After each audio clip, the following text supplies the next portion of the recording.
look out. The sportsman. Oh, no. We've got a major problem. Hey race fans, this is Chet Christner with your Comp Cam's top 5 moments on FloRacing from this past week. Guler holding Shepard off as they work down into 1 and 2. Guler back to the top. Shepard rolling the middle. Guler might have jumped the cushion. Here comes Shepard down the backstretch. Side by side battle down the back straightaway. Guler and Shepard as they work into the turn. Shepard will drive by Guler going into the turn. Guler comes back at him out of turn number 4. Drag race to the line. It will be a car length for Matt Shepard over Mike Guler. Now under the operation of promoter Brett Deo, Delaware International Speedway opened up the season with a thriller that comes in as our number 5. Final laps, Mike Gular's up top and up front, running and gunning his way around the half mile with 7th starting Matt Shepard hot on his heels. White flag comes out and Gular makes a millisecond misstep into 1, and that's all Shepard needs. Bolting around the bottom and into the lead with the last lap pass, it nabs him $8,500 in the Jake Marine Memorial season opener.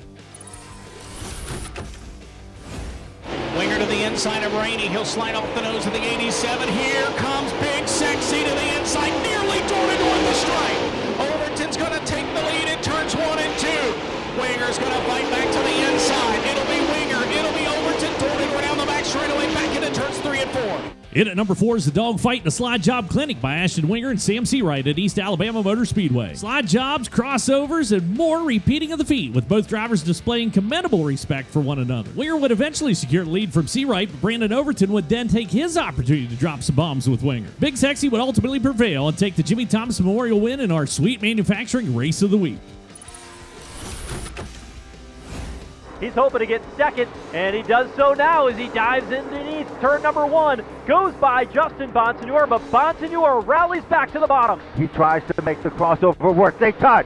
Fortin gathers it back. Bonsignor muscles his way to the bottom, right there with him and challenging. We'll head to Richmond Raceway for our number 3, where Austin Beers is running away out front during NASCAR Whelen Modified Tour action. The story, however, was the battle back in the runner-up spot. JB Fortin would snag second from Justin Bonsignor, but Bonsignor would battle back, giving a little application persuasion to Fortin and retaking second with Max McLaughlin entering the fray as well. Beers would pick up the win, while Fortin would score a career-best second-place finish, but post-race, both McLaughlin and Bonsignor had something to say to Fortin and then something to say to each other. Meanwhile, JB Fortin is just out there having some fun. I mean, I don't know, they're all a little upset, but they were door slamming me, we were door slamming them. I mean, I don't think it was bad racing. I thought it was hard racing. Nobody got wrecked. I had a ton of fun. I don't know why everybody's so upset. Your Pro Nitrous motorcycle final round is about to go down right about now. Braden Davis's 004 top end win light goes to the kid, 3.992. Our number 2 is also a tip of the cap. It's the PDRA East Coast Nationals at Gallup Motorsports Park and final round of Pro Nitrous motorcycle. Left lane is Michel Alcibar, the number 1 qualifier hailing from Kuwait City, Kuwait, and in the right-hand lane, Braden Davis, making his Pro Nitrous motorcycle debut. Davis has already taken down 2 world champions leading up to this point, and at the drop of the green, Davis trees Alcibar and outruns him to the line, picking up the win in his first ever Pro Nitrous bike race as Michel narrowly avoids disaster just past the finish. Got a little sketchy right there. Now, the best part of all this, Braden is just 17 years old and in the Pro Junior Dragster final as well. Braden heads back, straps into the Junior Dragster, and then proceeds to cut a 001 light to take home the Pro Junior Dragster win, along with his Pro Nitrous motorcycle win that he got with the 004 light. And that is a double up you may never see again, and a young man you're definitely going to be reading about for a long time to come. Nicely done, Braden. Nicely done. Well, this is the theme of the night, Christopher, the modified feature. Oh, look out!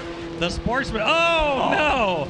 We've got a major problem, and we've got a upside-down race truck down in the corner. And for number 1, we'll head back to Delaware International Speedway for the Delaware Super Truck main event. Up front, race leader Tony Ginta has his foot to the 10, jumping the cushion out turn number 4 and allowing second running Jerry Hill to close the gap. Turn 1, and Ginta slips a grip at a 68 and gets, well, he gets 69. Anyway, on the restart, they go 5 wide at the tail, and Thomas Action Jackson ends up reinforcing his nickname as he pivots into a vicious barrel roll into 1. Later, the white flag flies, and Jerry Hill, remember him? Well, he's battled back into the mix and has a drive going down to the inside, looking for the lead into 3. From a brief interlude atop the 68 to victory lane, Jerry Hill picks up the win.